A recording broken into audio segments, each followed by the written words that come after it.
नमस्कार। माली समाचार हिंदी में आपका स्वागत है। मैं दिनेश माली। 24 घंटे में सामने आए 760 नए मामले। संक्रमितों के लिए कोविड टास्क फोर्स ने जारी किए दिशा निर्देश। आइए जानते हैं विस्तार से। कोरोना का नया वेरिएंट JN1 भारत सहित दुनिया के कई देशों में बढ़ता हुआ रिपोर्ट किया जा रहा है। मीडिया रिपोर्ट्स के मुताबिक चीन सहित कई अन्य देशों में कोरोना के कारण अस्पतालों में भीड़ बढ़ी है।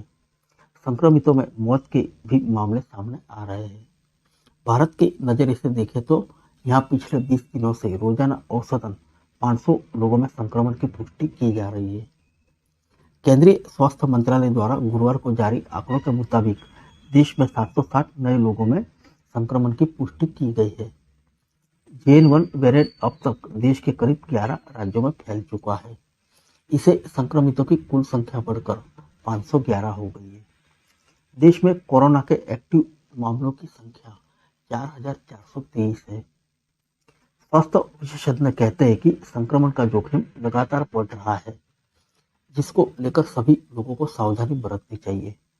बढ़ते मामले को देखते हुए केंद्र ने राज्य सरकार और केंद्र शासित प्रदेशों को संक्रमण पर निरंतर निगरानी बनाए रखने के लिए कहा है। फिलहाल केरल और कर्नाटक 2 राज्यों में संक्रमितों के सबसे अधिक मामले हैं। आइए जानते हैं कोविड टास्क फोर्स ने क्या दिए दिशा निर्देश।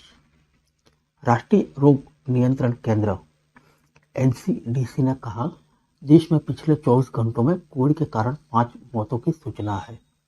रोजाना 4 से 5 लोगों की मौत हो रही है। हालांकि इनमें से अधिकतर लोगों में कोमोरबिडिटी की समस्या देखी जा रही है। संक्रमण के खतरे को देखते हुए कोविड टास्क फोर्स ने पॉजिटिव रिपोर्ट वालों के लिए नए दिशा निर्देश जारी किए हैं। इनमें सलाह दी गई है कि जिन लोगों में कोविड-19 का सकारात्मक परीक्षण होता है वे खुद से ही 5 दिनों के लिए आइसोलेट हो जाए। साथ ही यह सुनिश्चित करें कि परिवार के बुजुर्ग और कोमोरबिड लोगों के घर के भीतर मास्क पहने और संक्रमित से शारीरिक दूरी बनाए रखें।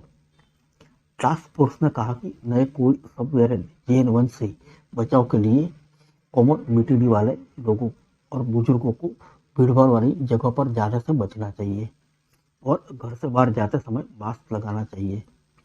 हालांकि सार्वजनिक तौर पर इन नियमों को लागू करने की कोई आवश्यकता नहीं है। सुरक्षात्मक तौर पर सभी लोग खुद से ही कोविड एप्रोप्रिएट बिहेवियर का पालन करते रहे। Maharashtra university of health sciences की वाइस चांसलर और टास्क फोर्स की सदस्य डॉक्टर माधुरी कानिटकर ने मीडिया को बताया, कोविड की स्थिति अभी नियंत्रण में है, लेकिन हमें अगले 2 हफ्तों तक सतर्क रहना चाहिए। देश में कोरोना की स्थिति की बात करें तो केरल और कर्नाटक सबसे प्रभावित राज्य है। कर्नाटक में कोविड-19 का संक्रमण बुधवार को 75% अधिक बढ़कर 260 हो गया था। यहाँ पॉजिटिव रेट 3.46% दर्ज की जा रही है। राज्य के स्वास्थ्य विभाग के एक ऑडिट में पाया गया है कि 15 दिसंबर 2023 के बाद से कोविड-19 के कारण होने वाली अधिकतम मौतें कोमोरबिडिटी के कारण हुई है। 10 मौतों के अध्ययन के आधार पर विशेषज्ञों ने बताया कि कोविड उन्हीं लोगों में गंभीर रोग कारक है जिनको पहले से ही अन्य कोई क्रॉनिक बीमारी रही है। टास्क फोर्स के अध्यक्ष डॉक्टर रमन गंगाखेड़ ने कमजोर इम्यूनिटी वाले लोगों के लिए सेल्फ आइसोलेशन पर जोर दिया है। उन्होंने कहा, कोमोरबिडिटी वाले को संक्रमण से बचने के लिए कुशल रणनीति की जरूरत होगी। ज्यादातर संक्रमितों के लक्षण हल्के हैं, पर ये अन्य लोगों के लिए कोविड वाहक हो सकते हैं।